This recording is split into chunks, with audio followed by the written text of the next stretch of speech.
Amazing. Can everyone see my screen? Awesome. So tonight, we're talking about some of our DIY comms strategies when it comes to EC organizing. So things that we can do kind of ourselves, whether it be making zines, wheat pasting, other kinds of more DIY tactics like that, or also things like op-eds, which are also ways that we can get our perspectives and talk about issues that are important to us and our communities.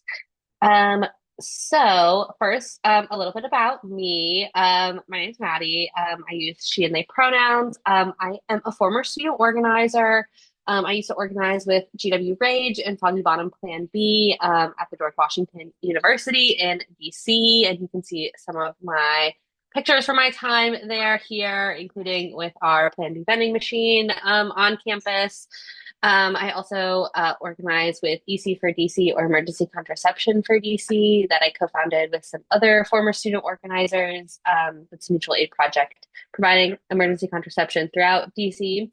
I work at Catholics for Choice as an organizing and engagement specialist, which is a fancy way of saying I do our student and youth organizing work. So organizing young folks impacted by the overreach of the Catholic Church, which is everyone, and also young folks who are on Catholic campuses.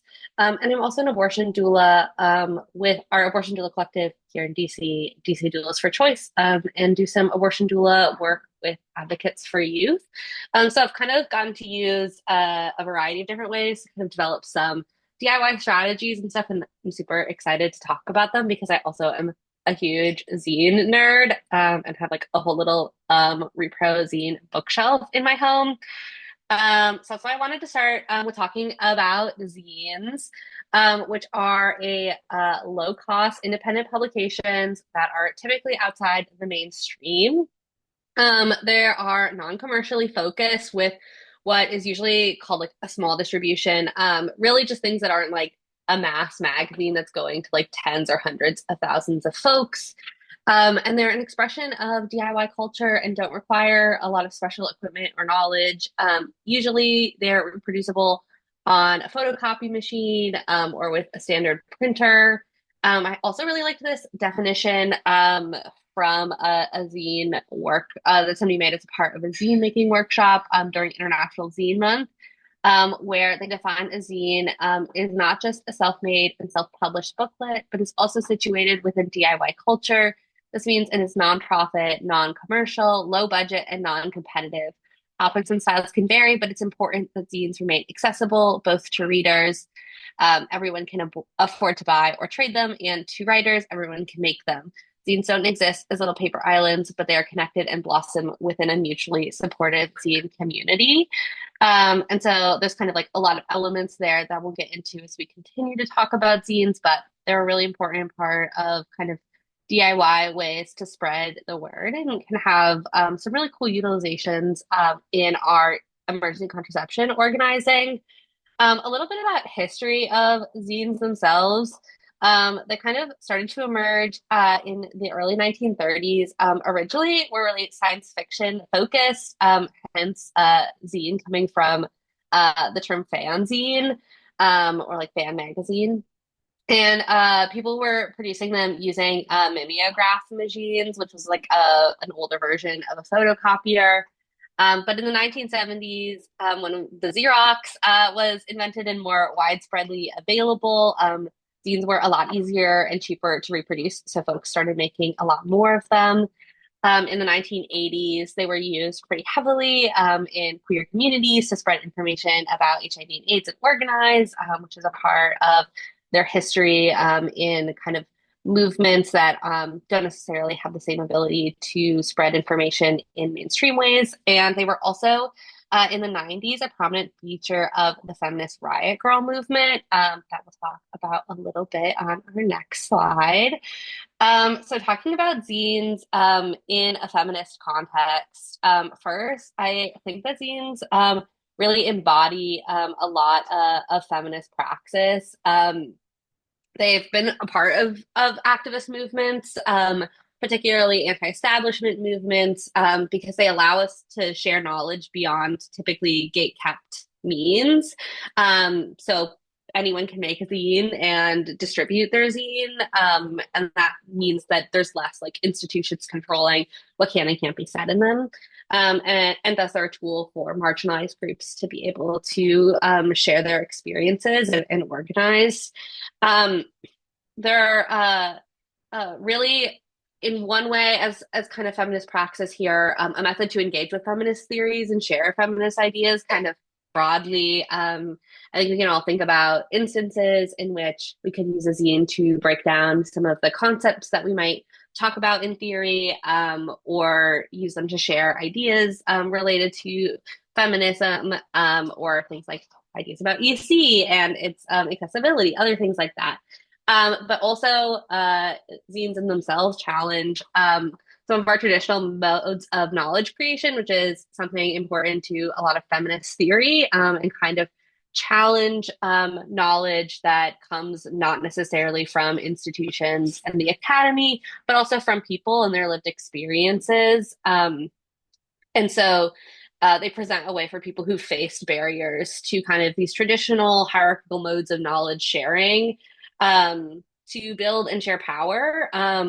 They're also often made in collectives or with groups of folks, which kind of challenge some of our like individualized norms of like how we come up with ideas and write things and share things. And so that allows like a bunch of people to come together to create one piece.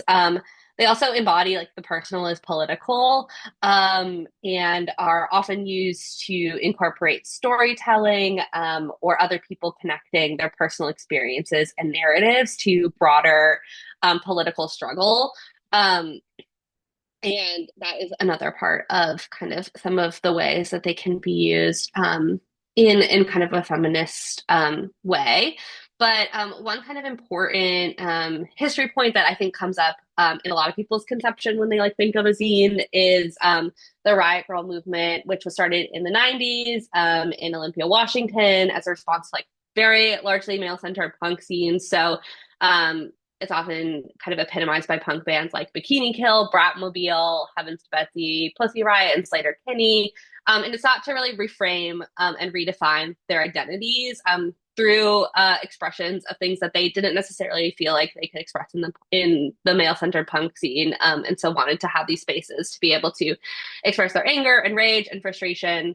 And it was really centered on kind of this DIY punk rock culture that was anti-capitalism, and also became a really important part of the third wave feminist movement more broadly. It did kind of like border between both a political movement and a subculture. So in some ways, there were a lot of challenges with having like a very defined political goal, and was kind of unsuccessful at achieving some of the large scale political change that they sought.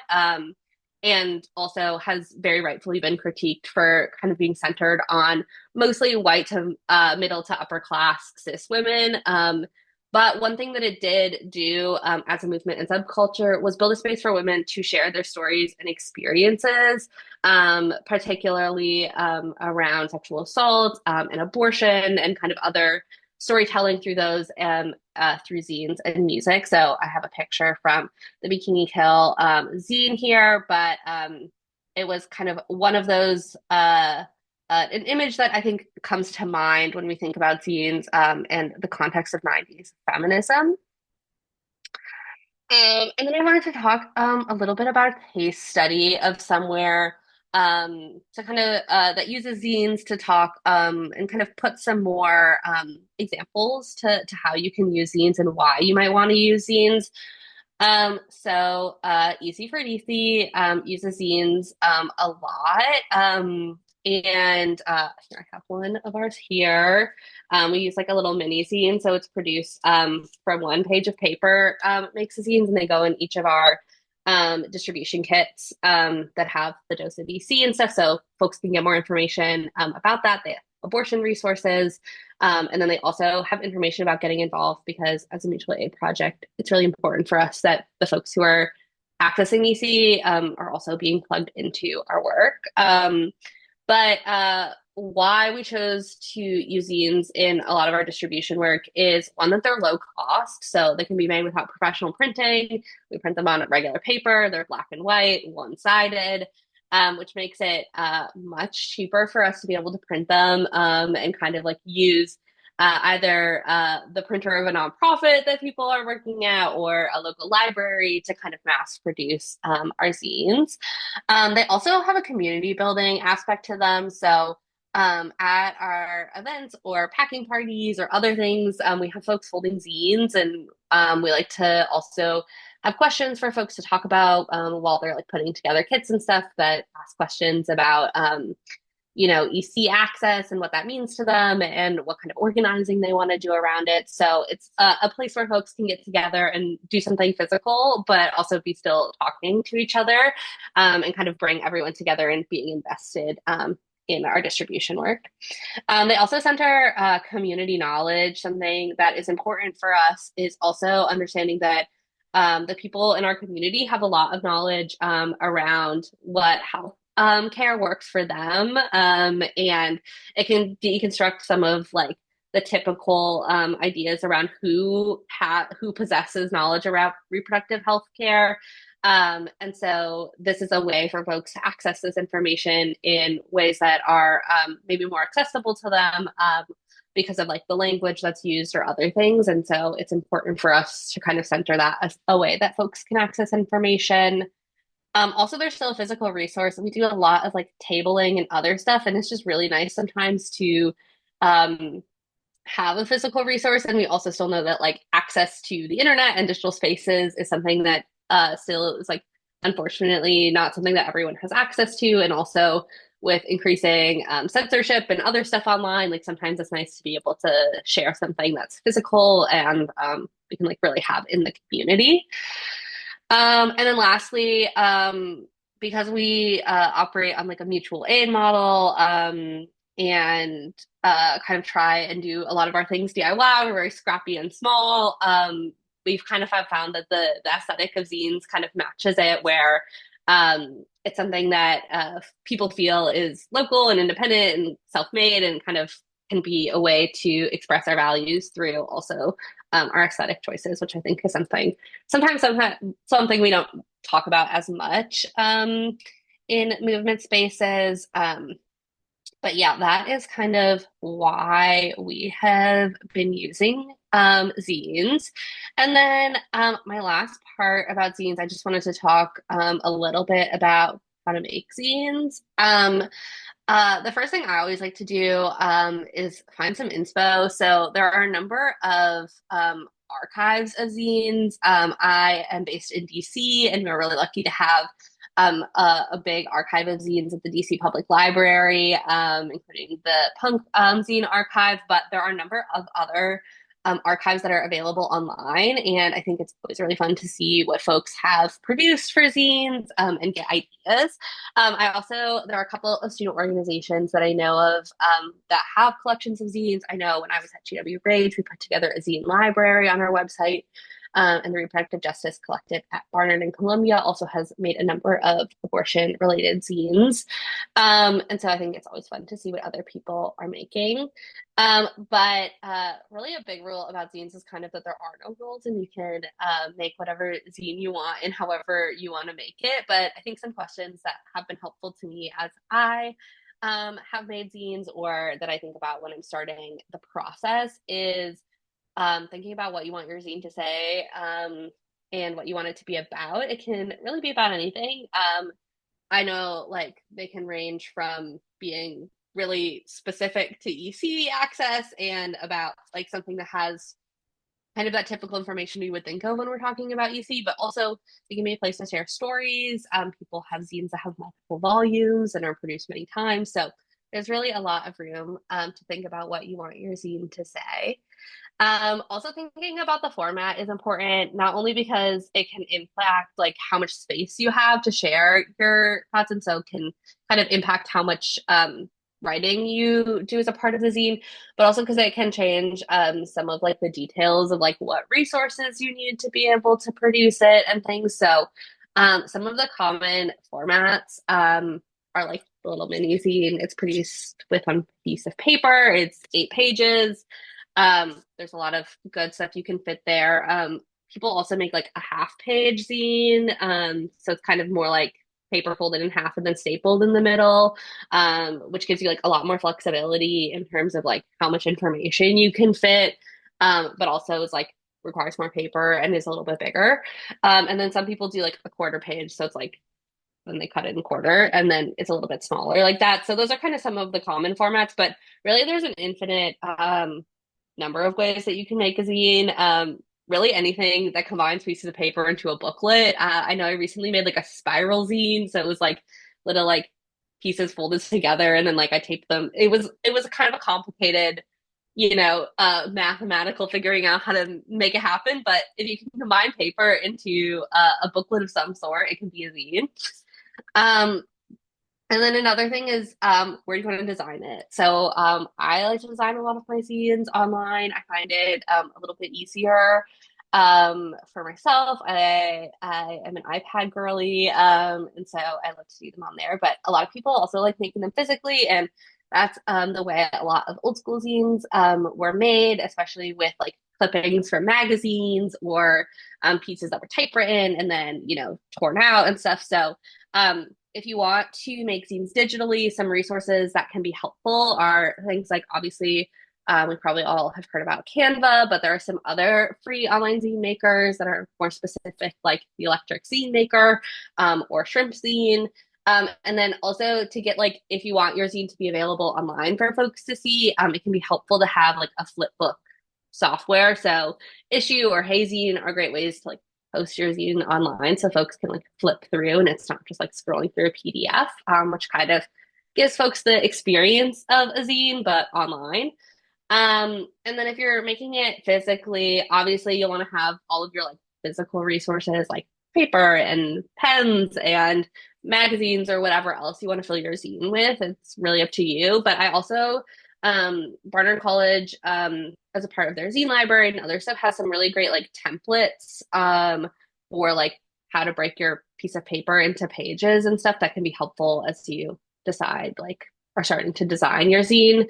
Um, and then lastly is thinking about what supplies you have access to. So thinking about it, what kind of printers you have access to. Are they color? Are they not color? Like those kinds of things can be helpful as you think about your zine. Ideally, your zine creation can kind of match what you have access to for resources and supplies. And that's kind of what's so beautiful about them is that you can really fit what makes sense for you and match that with what's available. Um, and another thing that I think is so fun about zines is not making zines alone.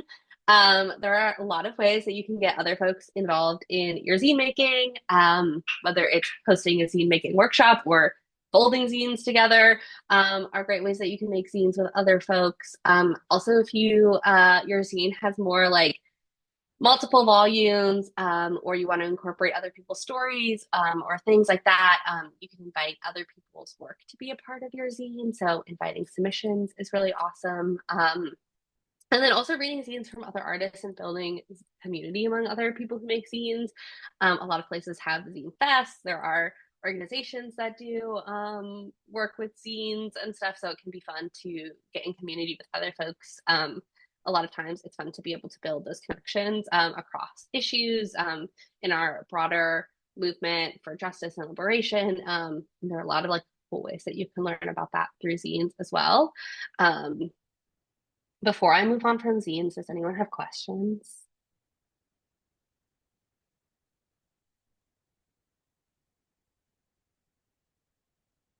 Awesome. The next kind of DIY technique I wanted to cover is wheat pasting. Um, and it's a direct action technique that uses a flour and water-based solution to adhere posters, usually in public spaces. So it has a long history with roots in ancient Egyptian bookbinding practices. It originally in the 1800s was more of like an advertising medium, but again, has kind of blossomed into a form of street art and a tactic for grassroots movements. So I think it's also really fun because it exists at again, this like intersection of art and also education building, awareness, outreach, communications, which is super fun. The recipe to actually make the paste is super easy. It's like 1 part flour to 3 parts water. And you basically just cook it for a while. And then I found if you refrigerate it, if you're going to refrigerate it before using it, to make it a little bit thinner. Otherwise, it gets like really thick and lumpy, which is not ideal. But you can find a bunch of different recipes online. It's pretty easy to find them and can kind of just like tinker with the formula to find what works best for you. But I think what's so fun about it is it's really just flour and water, which is pretty easy for folks to find. Some people add like other things that they think helps the adherence, like vinegar or sugar. I found that the standard water and flour works just fine. And these are some pictures of wheat pasting that we've done in DC. Um, for making your posters is the first step of wheat pasting, and because wheat pasting posters are a little bit special, I wanted to kind of go over some things that um, are helpful to keep in mind.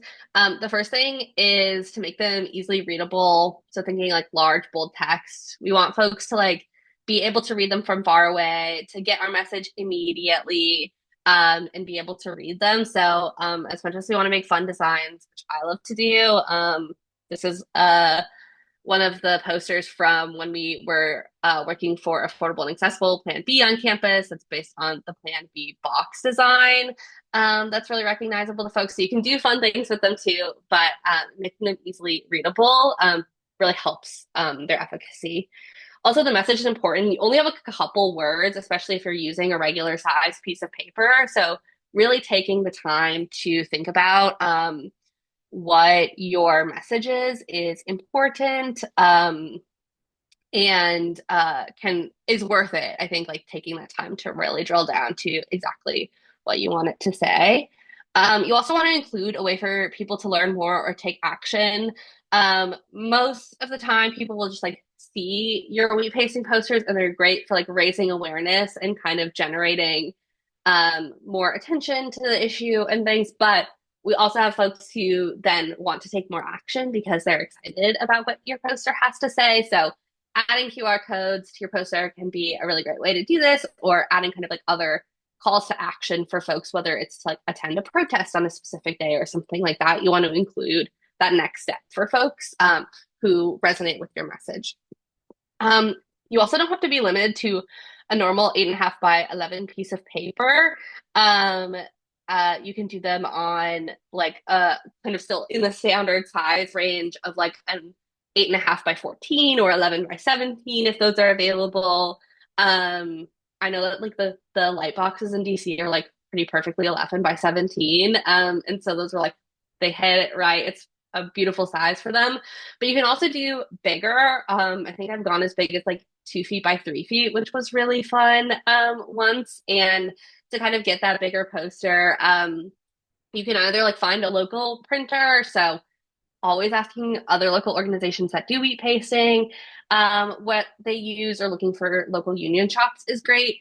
Another like weird tip is that if you're printing at like a standard place like an Office Depot, a FedEx, something like that, is looking for an engineering or blueprint print. Usually they're like a little bit lower resolution and on thinner paper. But you actually want the thinner paper, and they're so much cheaper. Usually they're more like $3 to $4 than like $20 for the size. So that's like a weird small tip. Or you can order them online. There's this place in Michigan that a bunch of the places in DC use for some reason. They make very cheap wheat pasting large posters, and they're really great. But you can also use like smaller copies, kind of pasted together to make a poster. So like if each piece of like regular piece of paper has part of the image, and then you kind of piece them all together, that's another option to use. And I know people have done some really cool artwork with that, that kind of also embraces that it's made up of smaller pieces. Um, Also, it's super counterintuitive, but the thinner paper, the better.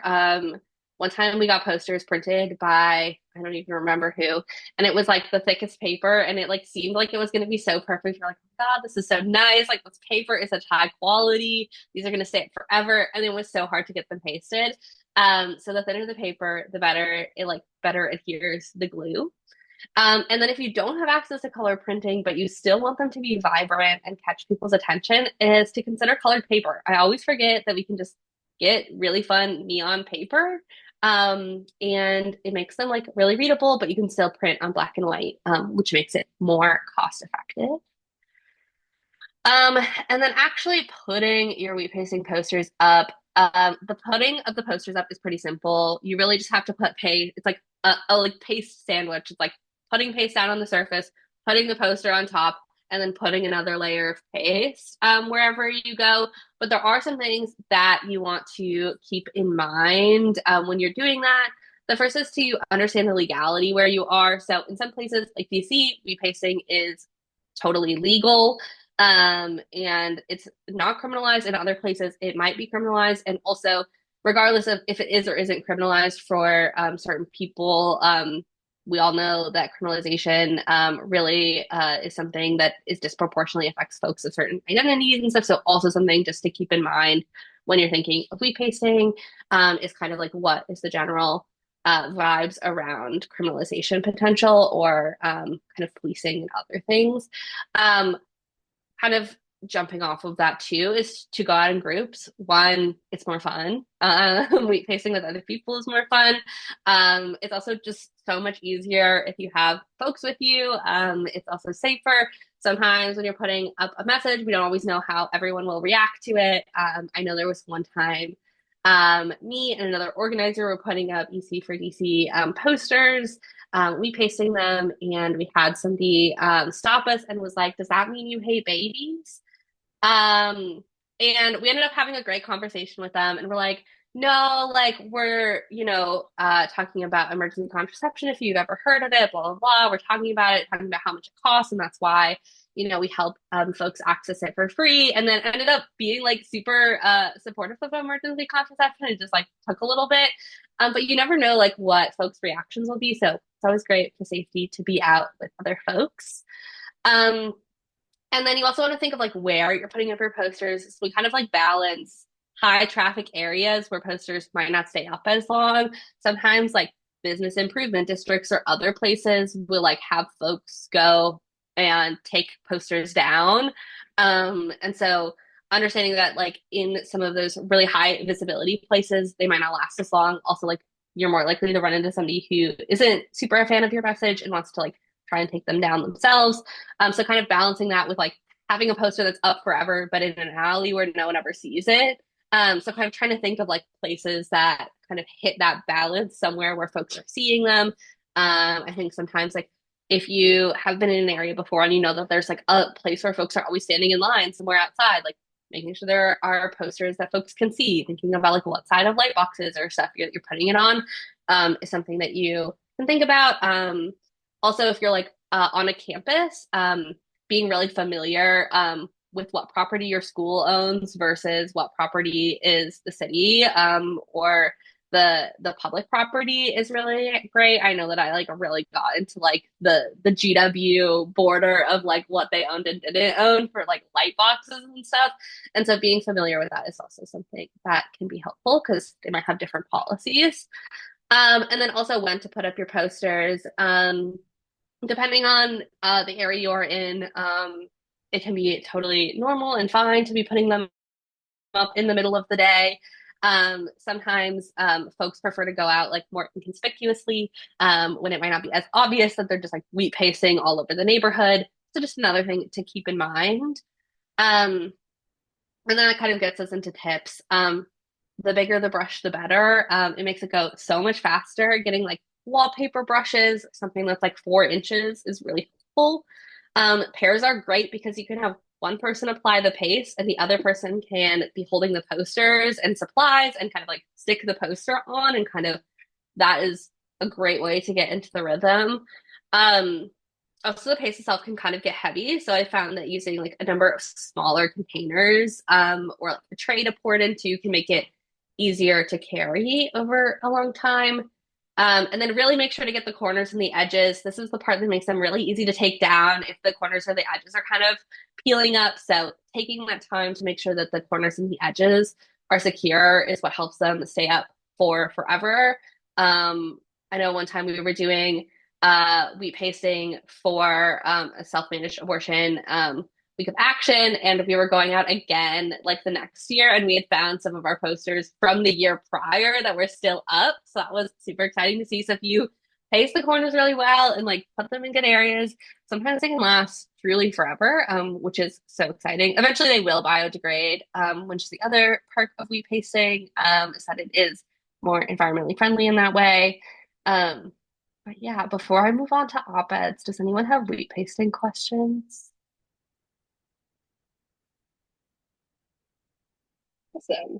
Um, so I also wanted to include op-eds here. They're a little bit different because there is still some level of kind of like an institutional gatekeeping that doesn't exist necessarily for wheat pasting or zines, which are ways for us to kind of um, express our own words in really ways that we can like directly do that without having to kind of go through institutions that might gatekeep them, but they do still involve kind of a more DIY based way for us to write and share our opinions. And so I think they kind of fit into the general vibes here.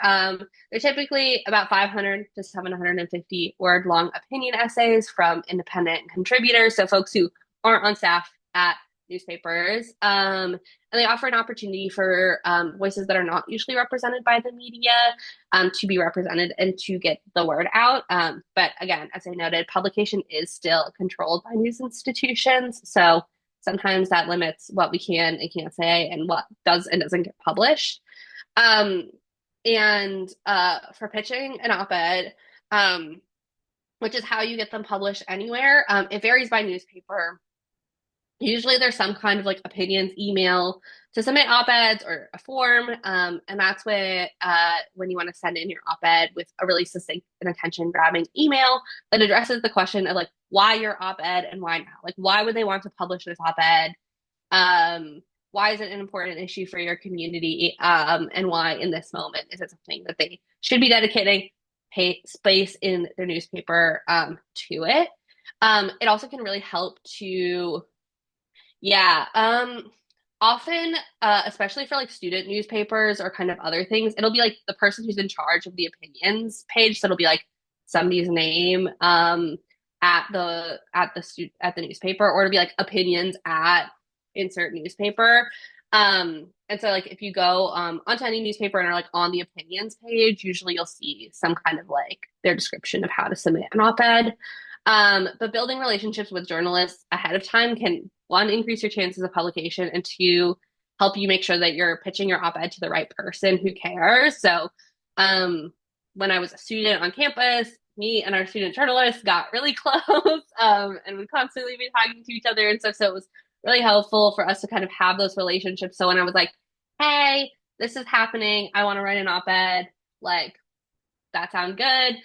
It was a little bit of an easier process. And people also do that with their local newspapers and with even national newspapers to build those relationships with folks and journalists, which can help us be able to get the word out. And some of the places where we might publish these op-eds are our student newspapers, local newspapers, national news, also like movement publications. So in Repro, thinking things like a Rewire News and Autonomy News. Some of these places also have op-ed submissions. Um, and then also, if your op-ed doesn't get picked up, but you already put all this time and effort into writing it, that doesn't mean it doesn't have to go anywhere. There are lots of ways that you can still share your op-ed, whether it's turning it into some kind of Instagram infographic, an email, some kind of other piece. You've already put together a lot, and like it doesn't have to go nowhere. I know that there are times where we had put together op-eds as students and they didn't get picked up, or it wasn't publishable, or we didn't feel like maybe by the time we finished it, we were like, I don't know if we really want to publish this as an op-ed.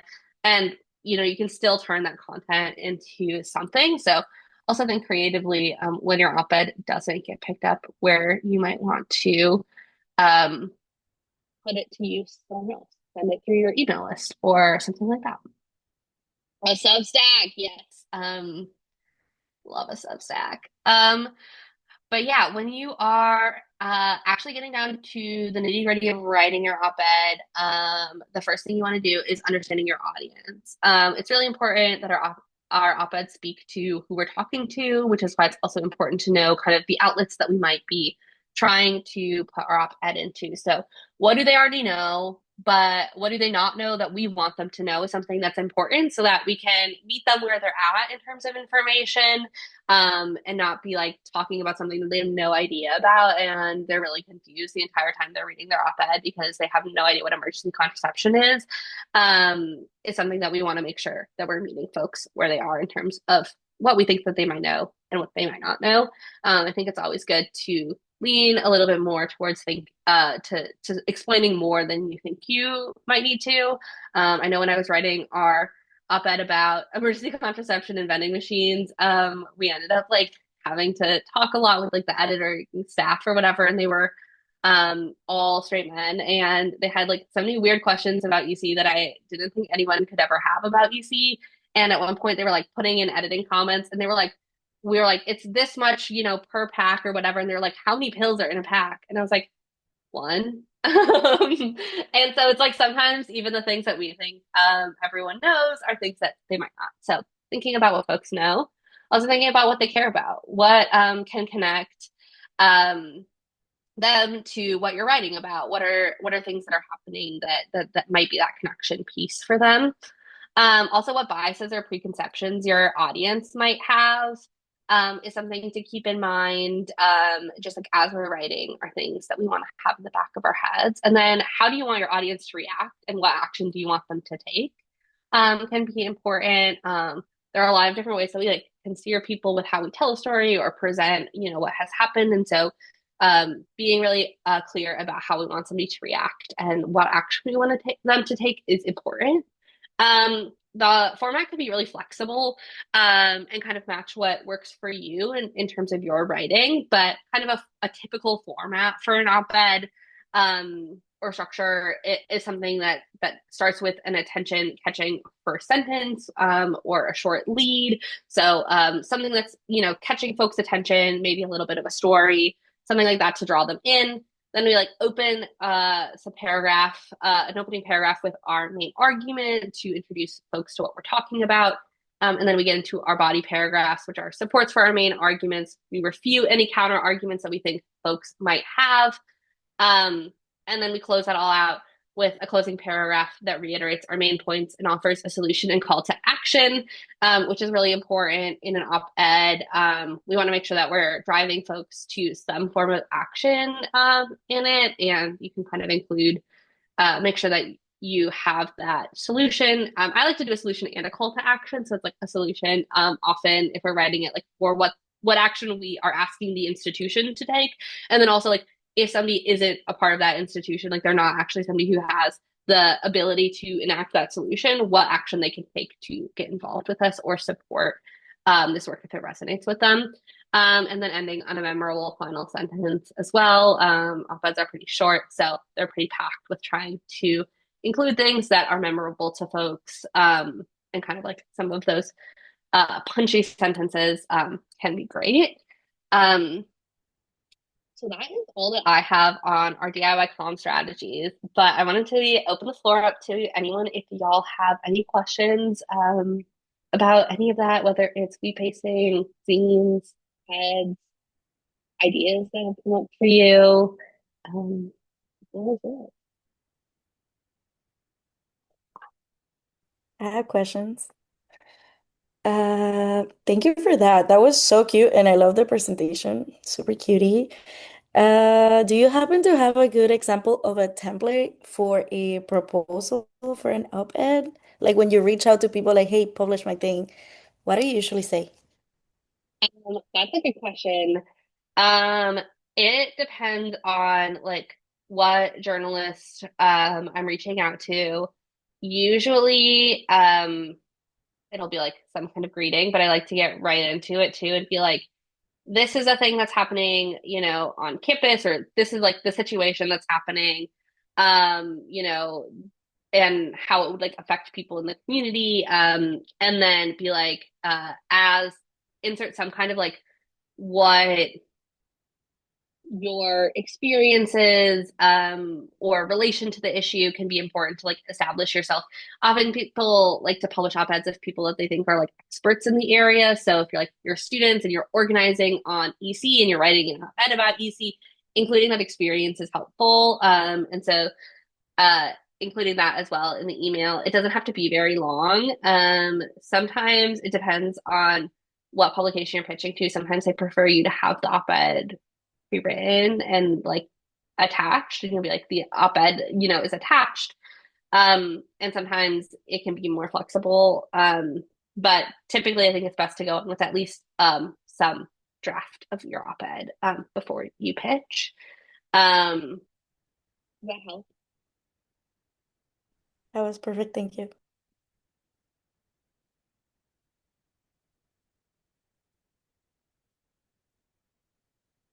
I also have more questions in case. I don't know. My next question was gonna be, I read the one of the op-eds say that the vending machine wasn't affordable or accessible, and I was curious as to how.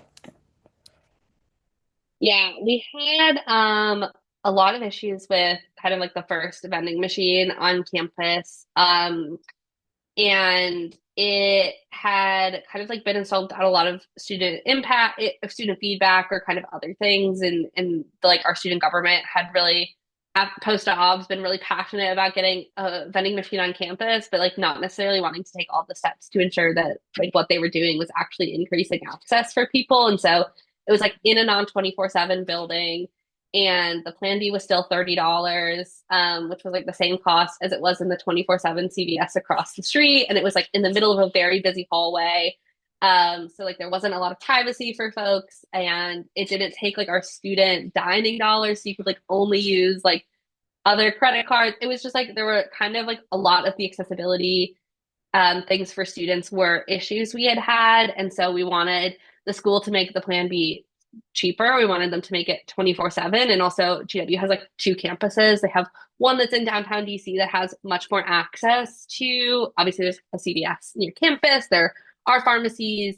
Um, and then there's one that's farther out in DC, and it's very hard to access a pharmacy from that one. You would have to take like the bus to the main campus and then go to the one there, essentially, or like walk 30 minutes. It's kind of like in the middle of nowhere. And so we wanted them to make sure that there were also vending machines on both campuses, especially because most of the students on the other campus are freshmen and have less kind of like knowledge and information about resources. So we wanted it to be cheaper. We wanted it to be 24/7, and we wanted it to be on both campuses.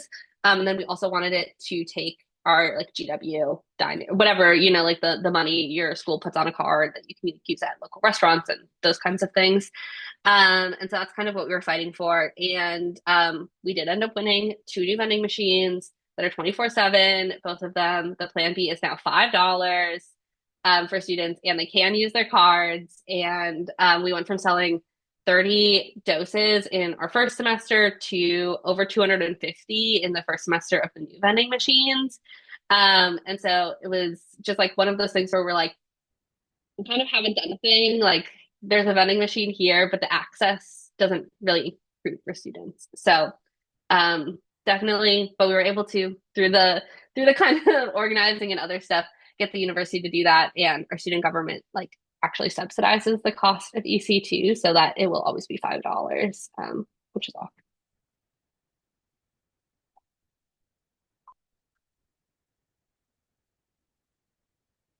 Question.